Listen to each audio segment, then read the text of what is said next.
Ito ang ganti ko kay Romano dito sa cancer na to. Wala kang sinabi. Ayoko nun. Ang gusto ko, mag-combo ng marami! Yo, what's up mga tol? Ang mga epektibo at solidong bara mula sa Second Sight 14. Yan ang nakapaloob sa content natin ngayon. Pero bago yon, kung interesado ka sa mga ganitong topic, especially sa rap battle, ay iniimbitahan kita na mag-subscribe sa ating YouTube channel para maging updated sa mga paparating pa nating uploads. Simulan na agad natin sa solidong palitan at dikit na laban ni Aubrey at Lip Cram. Grabe yung panggulat na ipinakita dito ni Aubrey, nakipagsabayan at dikdikan talaga siya at hindi rin siya nagpadarag sa veteranong MC na nasa harapan niya. Pero syempre, hindi rin naman basta-basta sasayangin ni Lip Cram yung pagkakataon na umabante sa second round ng tournament. Basta ang malinaw lang sa naging palitan nila, tayong mga tagahanga ang pinakapanalo dun. Yung sarili niya nilalako nang dahil sa tuwang-tuwa kayo. Ang entablado ay konsyerto mo, ba't ikaw na yung nilalaro? Anumang bilang ng palakpak at halakhakan yung natatamo, yun din yung bilang ng mga tao na wala namang concern sa'yo. Kaya yung isabuhay ran ni Aubrey ngayon dito na malalagot. Tutuldukan ko na't magtatapos. Kahit abutin ka ng period, hindi ka sa akin tatagot. Kasi yung laban nila ni Yawan, ang daming dinamay. Sa ganung angkin ng baon, wala akong madami sa pamilya mo kasi wala ka namang ganon. Nakapokus sa patay na anak, tas tingin nyo palaban? Ayun na, nakahukay sa anak na nawala, siya tuloy yung nawalan. Ganun kalalim siya umugot. Atensyon nyo lang maagaw. Kailangan pang dumami na nasa ilalim kasi ganun ka lang kababaw. Pero trabaho niya kasi yan. Sa kabilang banda siya ay mahusay. Kaso maling patawid gutom yung tumawid na sa kabilang buhay. Patay na anak niya mo, dadamay mo. Nababaliw ka na ata. Inanto, walang awa. Anong pinagkaiba nyo? Si Camille, di din pinakita sa iyong bata. Pagiging smugglers mo litaw pero hilaw ka pa sumulat. Kung ibabase sa bitaw, malabo ka, di niya katulad. Kaya malayo na ikaw ay makatsamba, makausad. Oo, idol mo silaw pero di ka makakabulag. Sabi ko yung init ko mas lalong pagbagain. Malaking sampal sa'yo na di ka papalarin. Nilatagan mo ko ng hilaw, edi pang kilaw yung hain. Wala akong makitang dahilan na ikay isa lang sa'kin. Kahit kalaban mo ay bago dito, instant ring kung panay linya ng kalaban ni speak lang din. Puro backing, puro gaya lang sa hit. Hapsin, dapat pangalan mo ay yung total tong lead biking. Round 1 pa lang, bakit hirap ka? Madali lang to, diba? Ngayon alam mo na lahat ng papakita ko, diba? Kumusay mo sa una lang, may dalawa pa akong tira, mas bibihira yung bira. Ngayon sabihin mong babae, magaling sa umpisa. Ito, isa sa mga crowd favorite na MC ngayong Isabuhay 2025, walang iba kundi si Cripply. No mercy agad yung ipinamalas niya sa unang yugto pa lang ng torneo. Kumpleto Ricados, yan ang salita na pwede nating sabihin sa naging performance niya nung gabi na to. Palag-palag din naman si MP3, yun nga lang hindi niya nasabayan yung enerhiya at presensya na dala-dala ni Cripply. Kung tingin yung uubra sa akin ng new school gamit malalim na bara, pues ginawa kong old school MP3, ngayong pinakain ko ng bala. Gaga! Yung tunog ko may mensahe parang Morse code. Nang babasag yung dating ko mala stone cold. Kung may gusto ko sa panalo at nag-hold, no. Susulutin mo kampyonato, fuck the bro code.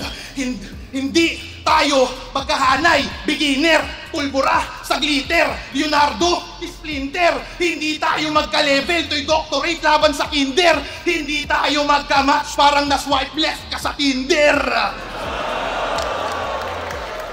Sa mga di nakakaalam, pangalan niya, Mike Panteho. Gusto ko sana mag-wordplay tungkol sa Mike, kaso yokong Mike kapareho. Lalaruin ko inyong estilo na ginagawa nyo mga uhugin. Ikay Mike ka ba at may kasama ka kung plano mo ako natalunin? Kung ito'y Mike ko kumpara sa akin, Mike kulang pa kung susumahin. Pangarap mo sa Isabuhay, Mike, katapusan tol, Mike, kalalagyan ka sa akin. Pero dahil nagbabalik na daw sila, amateur na daw kami ulit, masyadong bilib sa abilidad. Eh yung linya mong ang matalo ka ay Himalayan, naspit na yung sa Motus ni Mirage. Yung linya mong dinadaw ng E-Abab estado niya sa buhay. Tangina, I'm sorry, pero naspit na rin yun sa 2x2 nila ni Marichu at Aubrey. Kung amateur yung mga baguhan, tas magkaparehas sulat nyo, edi ibig sabihin yan, pang amateur din sulat mo. Sa construction may appeal, sa jokes lakas niya mga sar. Pero si Foreman, iba ang drill, ninanakawan, di pa star. Kaya pang blacksmith kanyang skill at kitang-kita mga par, nangangailangan pa ng steel, makabuo lang siya ng bar. Lukuhin mo yung lalang mong panot! Mukha kang may sakit na walang pambiling gamot! Tugmaan pang matapang pero yung boses pantakot! Pangarap mo mababa na hindi mo paabot! Bansot! Ito, isa pa sa mga balagbagang battle sa Second Sight 14, yung naging tapatan ni 3D at Katana. Magkaiba sila ng atake sa pagbitaw ng linya. Isang kalmado bumitaw at isang buhos enerhiya sa pagbitaw ng letra. Pero parehong gutom at may gustong patunayan, kaya naman ang kinalabasan ng laban, napaka-solid. Hindi na to yung Katana ang napanood mo nung ahon na nag-exhibition lang kay Harlem. Ayoko na ng debatable, ayoko na ng panalong alanganin. Pero huwag ka mangamba kung iisip mong mag-isa ka bilibing ko sa ilalim. Huwag ka mag-alala, isa buhay ito. 4 kayong makakatikim sa akin. Mapapakapaka Katana patama sa baga sa pagkadabara Katana talata tsak mapapasabak ka sa paglatag sapagkat sasapat tatatakagan wala nga awat para banayan karapat dapat ka ba nahangaan kanyang galawan paparatangan ka ng katangahan para madaay agad magtawanan. Oh. Anong nakakabilib sa pandemic battler na nag-champion isang beses? Nag-joke pa kalaban. Sinong hindi kaya yon? Sabi nga ni Batas, doblehin mo muna para siguradong hindi champa yung rason. Ako 2 beses nag-champion bago pandemic at magkasunod yun na taon. In short, nagawa mo lang yung kalahati ng nagawa ko na noon. Ano? Kung saan ka hirap, doon ako magbababad. Ganon ka dedikado. Ipapakita ako sa'yo na pag ako gumamit ng armas, delikado. Tsakraraga pag nagharap sa rap, tiyak-tiyak, diba? Pumukhang parak sa rak na trap na rattle nang siyang magbida. Ratatatat sa brat na ransak ang karakas nag-iba. Paano tatapat sa letra repa kung sa alirap ka na?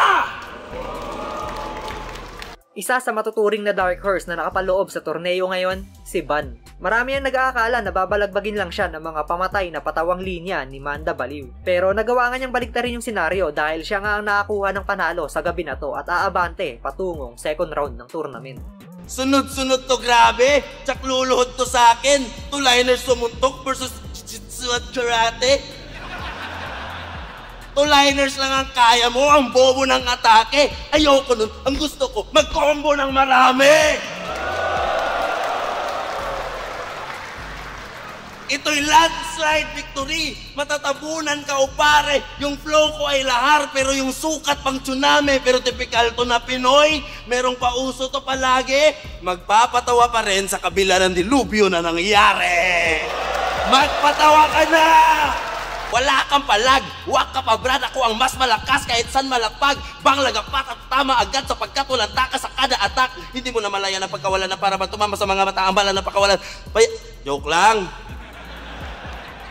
Joke lang. Parang kinabahan na si Manda. Tinigil ko yung pagratrat at binigyan ka ng tsansa. Pansin nyo, pag nangengkoy siya, yung kalaban ginagaya, kaya tinigil ko yung flow kasi hindi na yun kaya. Nabash ka na nga sa battle nyo ni Batang Rebelde, di ba? Pero di mo tinigil pagiging makitid ng isip iba. Nahihigitan niya yung enemy niya pag nag-iirita. Mahiya ka sa mga tao at sa tropa mo na iniimbita ang mahal ng ticket. Di mo naisip baka magsisi sila. Hayaan mo ko mag-perform na maayos habang kinikitil kita para mas lalong masulit yung ticket nila. Wala kang ganyan. Ito'y panahon na ni Carlito. Panahon ko rin to, iho. Late bloomers na makatang nag-aastang senyorito, bandidong di na nagising sa kanyang hipnotismo pagkat ngayon pa naging terorista kung saan wala ng kampo terorismo. Ibang klase rin yung mga seryosong bara na ipinamalas ni Jonas. Pinapakita niya na kahit madalas komedyang linya yung hinahain niya sa atin ay kaya pa rin niya maipagsabayan pagdating sa teknikalan. Habang sa kabilang banda naman, may pinapatunayan yung Saint Ice na nagbabalik sa liga. Palakas ng palakas yung bawat salang nito at nagagawa na rin niyang hulihin o kunin yung kiliti ng crowd. Kaya naman unti-unti na rin lumalakas yung karisma nito sa mga nanonood at mga nakasubaybay. Sige, kung talagang magaling ka, hulaan mo na sa isip ko ngayon. Tama ka, pare. yan talaga nasa isip ko eh. Wala kang sinabi.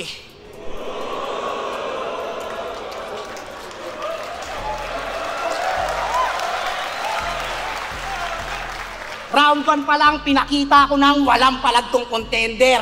St. Ice ka lang, samantalang ako ang pinakamalupit na icebreaker. Pues panis ka pa din sa akin kahit galawan na classic, mala freestyle na may topic. Sample? Yo, Boss Arik, mamili ka dito ng gamit. Gagawin ko yung topic. Bote. Yung? Bote. Yung bote. Kasi kanina, nilalait mo yung flow ko. Backshit ka. Para kang yung boteng yan, wala ka nang laman tapos plastic pa. Wala kang ganun. Kahit pilitin mo mag-technical, komedyante ka lang kasi. Ako parang tadhana pag nagjo-joke. Anak ka ng madre, huwag mo sabihin na wala ka sinasanto. Kakasigaw mo ng Lord patawad, pinaulanan ka ng bato. Ako sisigaw ng Lord patawad pagkatapos ko sa'yo. Mag-aarpong nasawi. Peke pagka-advertise, tipong Gene Wu versus Huyu, di ka nare-recognize. Pero laban lang ng laban at yan na yung advice. At ikay magkakapangalan pag sinabi kong arise.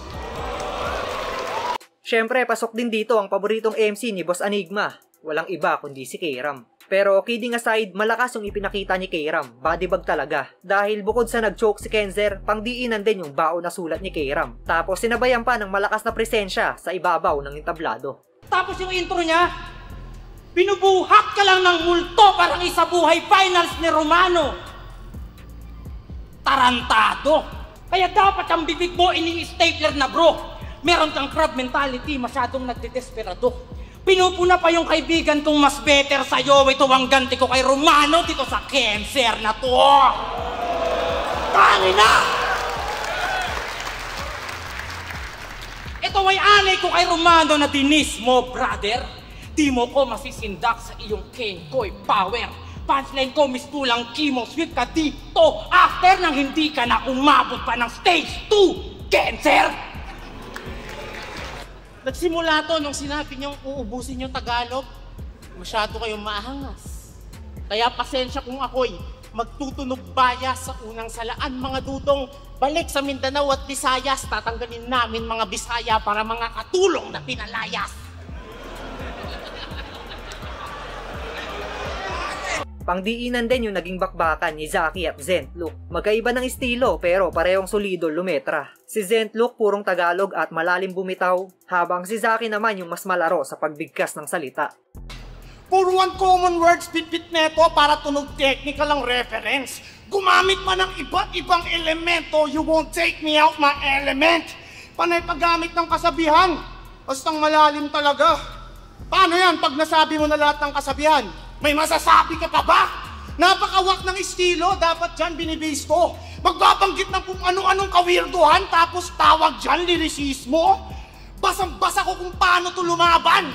Debut niya pa lang, magbabanggit ng puno, tamo, kalikasan, nature niya na yan.